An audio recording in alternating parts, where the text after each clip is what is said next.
Hello guys, welcome back to our channel. ഞാൻ explain ചെയ്യാൻ പോകുന്നത് ക്ലാസ് റൂം ഓഫ് ദി ലൈനിൻ്റെ സീസൺ 4 എപ്പിസോഡ് നമ്പർ 5 ആണ്. ലൈക്കും സബ്സ്ക്രൈബും ചെയ്തിട്ടില്ലെങ്കിൽ ലൈക്കും സബ്സ്ക്രൈബും ചെയ്യണമെന്നാണ്. സോ എപ്പിസോഡിലേക്ക് പോവാം. എപ്പിസോഡിന്റെ തുടക്കത്തിൽ തന്നെ ക്ലാസ്സിൽ കുട്ടികൾ അയനക്കോച്ചിക്ക് എങ്ങനെ ഇത്ര മാർക്ക് കിട്ടി, അവൻ എന്തോ സീക്രട്ടായി ഉപയോഗിക്കുന്നുണ്ട്. അത് കേട്ട് സൂഡോ ടെൻഷനായി, നിങ്ങൾ എന്തിനാണ് അവനെക്കുറിച്ച് ഇങ്ങനെ പറയുന്നത്? നിങ്ങൾ കണ്ടിരുന്നു അവൻ സീക്രട്ടായി ചെയ്യുന്നത്. അത് കേട്ട് കൊടുത്ത്, നീ അയനക്കോജിന്റെ സൈഡിലാണോ? ഞാൻ ആരുടെയും സൈഡിൽ പറയുകയല്ല. അവൻ അത് എടുക്കാൻ കഴിയുന്ന സ്കോർ തന്നെയാണ് എടുത്തത്. ഹിറാറ്റ അത് കേട്ട് അവനെ സമാധാനിപ്പിക്കും.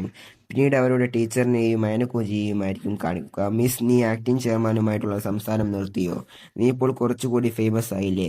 എനിക്ക് അതിനൊരു സന്തോഷവുമില്ല. നീ ഇത് എങ്ങനെ നിന്റെ ക്ലാസ്മേറ്റ്സിനോട് പറയും? ഞാൻ അത് പറയാൻ പോവുകയാണെന്ന് പറഞ്ഞ് അയനക്കോജി ക്ലാസ്സിലേക്ക് കടന്നു വരും. ഒരുത്തനും വന്ന്, നിനക്ക് എങ്ങനെ മാത്സിൽ അത്ര മാർക്ക് കിട്ടി? ഇച്ചിനോസിനും സക്കാനാഗയ്ക്ക് പോലും അത്രയും മാർക്ക് കിട്ടിയിട്ടില്ല. ഉറഹിട്ട് ഞാൻ അത് പറയാം. ഞാൻ അയനക്കോജിയോടാണ് ചോദിച്ചത്. പക്ഷെ നീ ചോദിച്ചതിനുള്ള ഉത്തരം എനിക്ക് മാത്രമേ തരാൻ സാധിക്കൂ. നിനക്ക് ഓർമ്മയുണ്ടോ, നമ്മൾ അവൻ അക്കാഡമിക് ഗിഫ്റ്റഡ് ആണെന്ന് പറഞ്ഞിരുന്നു. നിർത്ത്. അവൻ വന്നപ്പോൾ അവന്റെ സ്കോർ ആവറേജ് ആയിരുന്നു. അത് ഞാനാണ് ഹോൾഡ് ബാക്ക് ചെയ്യാൻ പറഞ്ഞത്. എന്തിന്? നമ്മുടെ ക്ലാസ്സിന് വേണ്ടി. ആദ്യമേ ഹൈ സ്കോർസ് കിട്ടിയിട്ടുണ്ടെങ്കിൽ നമ്മുടെ ക്ലാസ്സിൽ ഒരു ബെറ്റർ പൊസിഷൻ ഉണ്ടാവില്ലായിരുന്നു. അങ്ങനെയാണെങ്കിൽ മറ്റുള്ള ക്ലാസ്സുകൾ നമ്മളൊരു ത്രെട്ടായി കണ്ട് നമ്മളെ പെട്ടെന്ന് തന്നെ എലിമിനേറ്റ് ചെയ്യാൻ നോക്കിയേനെ. ക്ലാസ് 4 ടെസ്റ്റിൽ സക്കാനാഗിയെ അയനക്കോജിയായിരുന്നു ടാർഗറ്റ് ചെയ്തിരുന്നത്. പിന്നെ എന്താ അവന്റെ സ്കിൽ റിവീൽ ആക്കാത്തത്? അയനക്കോജി ആരെ ഇപ്പോൾ ടാർഗറ്റ് ചെയ്യുന്നുണ്ട്. നമ്മൾക്കെല്ലാവർക്കും ചേർന്ന് അവനെ പ്രൊട്ടക്ട് ചെയ്യണം. അതുകൊണ്ടാണ് ഞാൻ തീരുമാനിച്ചത് അവന്റെ എബിലിറ്റി റിവീൽ ചെയ്യേണ്ടെന്നും നമ്മുടെ ക്ലാസ്സിന് ഉയർത്തണ്ട എന്നും. എനിക്ക് മനസ്സിലായി നീ എന്താണ് പറഞ്ഞു വരുന്നത് എന്ന്. മാത്സിൽ മാത്രമേ അവന് സ്കില്ലുള്ളൂ. എനിക്ക് ഇപ്പോൾ അത് നിന്നോട് പറയാൻ സാധിക്കില്ല. ഹിറാറ്റ, എനിക്ക് നീ പറഞ്ഞതൊക്കെ മനസ്സിലായി. നീ പറഞ്ഞതുപോലെ തന്നെ ഞങ്ങൾ ഇത് ഹൈഡ് ചെയ്യും. പിന്നീട് നമ്മൾ കാണുന്നത്, സ്കൂൾ വിട്ടത് ശേഷം അയനക്കുജി നടന്നു പോകുമ്പോൾ മറ്റവൻ വന്ന്, നീ എന്താണ് ഇന്ന് നടത്തുന്നതിനെ കുറിച്ചൊന്നും ചോദിക്കാത്തത്? എനിക്ക് മനസ്സിലാവും നിന്റെ ദേഷ്യം. നിങ്ങളെല്ലാം എന്നെ നല്ലവണ്ണം പഠിക്കാൻ സഹായിച്ചിട്ടുണ്ട്. എനിക്കിപ്പോഴും അതോർത്ത് ദേഷ്യമുണ്ട്. നമ്മൾ ഒരു ഗ്രൂപ്പ് ആയിട്ടായിരുന്നു ഒരുപാട് കാലം വർക്ക് ചെയ്തുകൊണ്ടിരിക്കുന്നത്. അതിൽ നിന്നും നീ ഒരു വൃത്തികെട്ടവനല്ലെന്ന് എനിക്കറിയാം. ഒരുത്തി വന്ന് അവരുടെ രണ്ടുപേരുടെയും കൈ ഒരുമിപ്പിച്ച് അവർ തമ്മിലുള്ള പ്രശ്നം അവിടെ പരിഹരിക്കും. നമ്മൾക്കിനി ഈ റിയൂണിയൻ ആഘോഷിക്കണം. നമ്മൾ കെയാനക്കി മാളിൽ വെച്ച് കാണാമെന്ന് പറയും. പിന്നീട് അയനക്കോജി അവരെ കാത്തിരിക്കുമ്പോഴായിരിക്കും ഇച്ചിനോസ് അവിടേക്ക് നടന്നു വരും. നിന്റെ റിസൾട്ട് നന്നായിട്ടുണ്ട്. അവളുടെ കൂടെ വന്ന ഒരുത്തൻ ലാസ്റ്റ് ഇയറിൽ എന്താണ് നീ ഇതിന് യോഗ്യനാണെന്ന് ആപ്പിൾ റിപ്പോർട്ട് ചെയ്യാത്തത്? ഞാൻ എൻ്റെ ക്ലാസ്മേറ്റ്സിനോട് ചർച്ച ചെയ്ത് എൻ്റെ മാത്സ് സ്കിൽ ഹൈഡ് ചെയ്യാമെന്ന് തീരുമാനിച്ചു. അതുകൊണ്ട് മാത്രമാണോ നീ അത് ഹൈഡ് ചെയ്തത്? ഞാൻ ചിന്തിച്ചതിനേക്കാൾ പ്രശ്നം പിടിച്ച എതിരാളിയാണ്. ഇജിനോസ് അവനോട് അങ്ങനെ സംസാരിക്കല്ലേ. എല്ലാ ക്ലാസ്സിലും അവരുടേതായ സ്ട്രാറ്റജീസ് ഉണ്ടാവും. അയനക്കോജി ഒരിക്കലും നമ്മുടെ എനിമിയല്ല. അവർ നമ്മുടെ അലയൻസ് വേണ്ട എന്ന് പറഞ്ഞു. അതിനർത്ഥം അവർ തീർച്ചയായും നമ്മുടെ എനിമിയാണ്. ഈജിനോസ് അവനോട് നിർത്ത്. അവൻ സോറി പറഞ്ഞ് അവിടുന്ന് പോകും. ഈജിനോസ് അവന് വേണ്ടി ഞാൻ ക്ഷമ ചോദിക്കുന്നു. അയനക്കോജി, നിനക്ക് ഓർമ്മയുണ്ടോ ഞാൻ ഇതിനു മുമ്പ് എന്താണ് പറഞ്ഞതെന്ന്? അതെ, എൻ്റെ ക്ലാസ്മേറ്റ്സിൻ്റെ കൂടെ അവസാനം വരെ ഉണ്ടാവുക. നിനക്ക് നല്ല ക്ലാസ്മേറ്റ്സിനെയാണ് കിട്ടിയത്. അവർ ഒരിക്കലും നിന്നെ ബിട്രേ ചെയ്യില്ല. എന്തുകൊണ്ടായാലും നീ അവരെ ഫൈറ്റ് ചെയ്യുന്നതിൽ നിന്ന് തടയണം. അവൾ തീർച്ചയായും ഞാൻ എൻ്റെ ക്ലാസ്സിനെ പ്രൊട്ടക്ട് ചെയ്യും. ഞാനായിരിക്കും ഫസ്റ്റ് പുറത്താക്കുക. നിന്റെ ഡിറ്റർമിനേഷൻ ഒക്കെ വലുതാണ്, പക്ഷേ എനിക്ക് നിന്നെ പുറത്താക്കാൻ സമ്മതിക്കാൻ കഴിയില്ല. അത് കേട്ട് അവളൊന്ന് ബ്ലഷായി. തീർച്ചയായും എന്ന് പറഞ്ഞു പോകും. പിന്നീട് അടുത്ത ദിവസം അയനക്കോജിയും സൂഡോയും കൂടെ നടന്നു പോകും. സൂഡോ, അത് ഹൊർഹിറ്റയുടെ ഐഡിയ ആയിരുന്നു നിന്റെ ബുദ്ധി ഹൈഡ് ചെയ്യുന്നത്. അതെ, ഞങ്ങൾ നിന്റെ ഫൈറ്റിംഗ് സ്കില്ലും സീക്രട്ടായി വെക്കുകയാണോ? നീ എന്താണ് പറഞ്ഞു വരുന്നത്? സൂഡോ പെട്ടെന്ന് അവൻ്റെ കയ്യിൽ കയറി പിടിച്ച്, നീ ഹൊസന്റെ കൂടെ നല്ലവണ്ണം ഫൈറ്റ് ചെയ്തിട്ടില്ലേ? അയനക്കോജി, നീ ദേഷ്യപ്പെട്ടിട്ടില്ലെങ്കിൽ ഞാൻ ഒരു കാര്യം പറയട്ടെ. ഞാൻ ഇപ്പോൾ എന്നെ തന്നെ നന്നാക്കാൻ നോക്കുകയാണ്. അതുകൊണ്ട് കുഴപ്പമില്ല. നീയും സുസുമയും. അയനക്കോജി, ഞങ്ങൾ ഡേറ്റിങ്ങിലല്ല. സൂഡോ, അതേതായാലും നന്നായി എന്ന് പറഞ്ഞ് ക്ലാസ്സിലേക്ക് പോവും.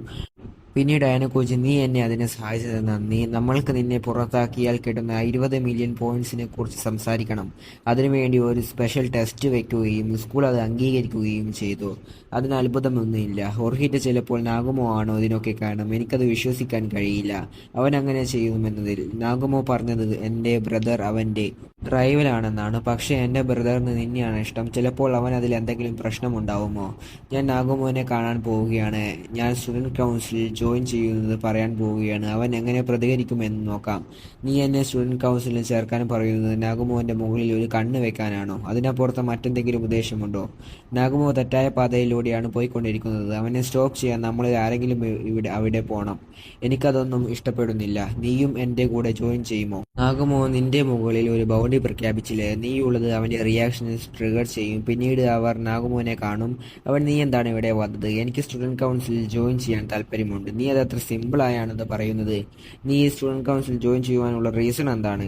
ഞാനും എൻ്റെ ബ്രദറും തമ്മിൽ ചില പ്രശ്നങ്ങളുണ്ടായിരുന്നു. അത് പരിഹരിക്കാനായിരുന്നു ഈ സ്കൂളിൽ ജോയിൻ ചെയ്തത്. പക്ഷെ അത് മാറിയില്ല. അവൻ കഴിഞ്ഞ വർഷം ഗ്രാറ്റിറ്റ്യൂഡായി പോകാൻ നേരത്തും അവനോട് എനിക്ക് നല്ലവണ്ണം സംസാരിക്കാൻ പോലും കഴിഞ്ഞിട്ടില്ല. എനിക്ക് സ്റ്റുഡന്റ് കൗൺസിൽ എങ്ങനെയായിരിക്കുമെന്ന് കാണുവാനുള്ള താല്പര്യമുണ്ട്. എൻ്റെ ബ്രദർ പോയ വഴിയിൽ തന്നെ എനിക്കും പോകണം. അതിനർത്ഥം നീ സ്റ്റുഡന്റ് കൗൺസിൽ പ്രസിഡന്റ് ആവാനാണോ നോക്കുന്നത്? അതെ. പക്ഷേ ഹൊറാമി ഒരു വർഷമായി സ്റ്റുഡന്റ് കൗൺസിൽ എക്സിക്യൂട്ടീവായി വർക്ക് ചെയ്യുന്നു.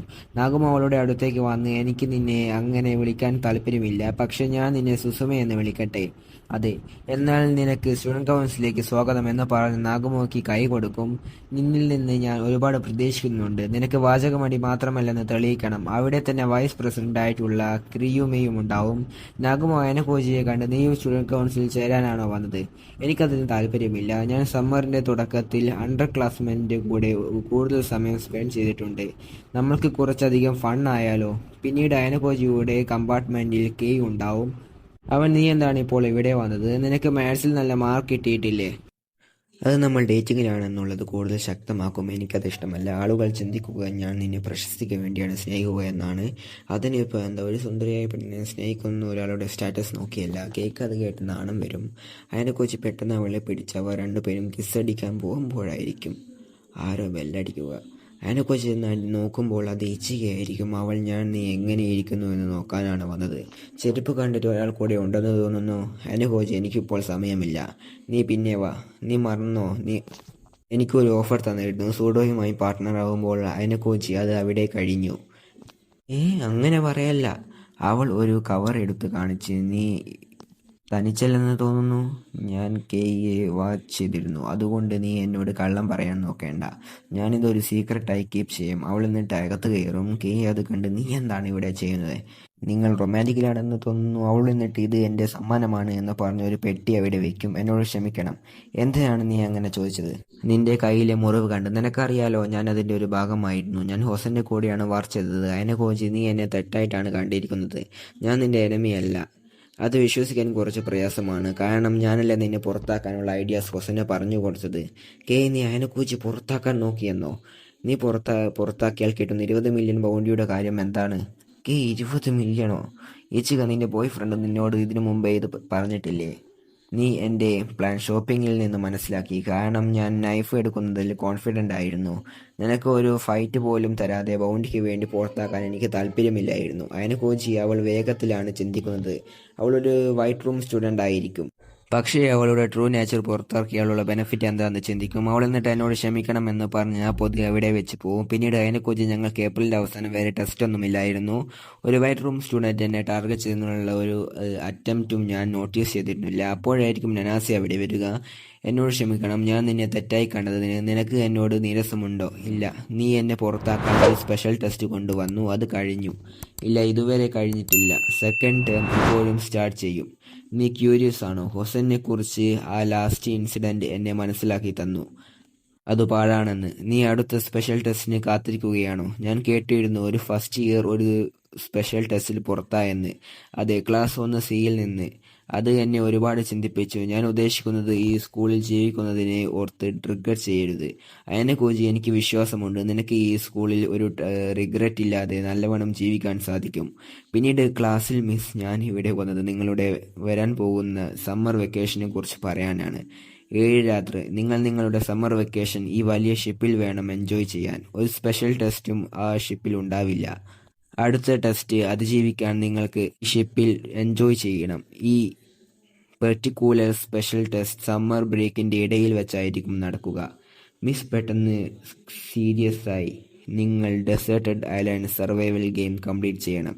എന്ന് പറയുന്നതോടെ ഈ എപ്പിസോഡ് ഇവിടെ അവസാനിക്കുന്നു. ഫസ്റ്റ് ഇയറിൽ അനുകോജിയും ടീമും ഇതേപോലെ ഒരു ടെസ്റ്റ് ഫേസ് ചെയ്തിരുന്നു. ഒരു ഐലാൻഡിൽ പോയിട്ട് അവിടെ കുറെ ടാസ്ക് അത് സർവൈവ് ചെയ്യുക എന്നതായിരുന്നു ഫസ്റ്റ് ഇയറിലെ ടാസ്ക്. ഇതും സെക്കൻഡ് ഇയറിലും അതേപോലെ തന്നെയാണ്. ഇനി ആ ഐലാൻഡിൽ എന്തെല്ലാം ടാസ്ക് ആണ് ഉണ്ടാവുക എന്ന് കാണാൻ കാത്തിരിക്കുക. സോ അടുത്ത എപ്പിസോഡ് മുതൽ എന്തെല്ലാം കാര്യം നടക്കും എന്ന് നമ്മൾക്ക് വെയിറ്റ് ചെയ്തിരുന്നു കാണാം. സോ അടുത്ത എപ്പിസോഡുമായി കാണുന്നവരെ ബൈ ബൈ.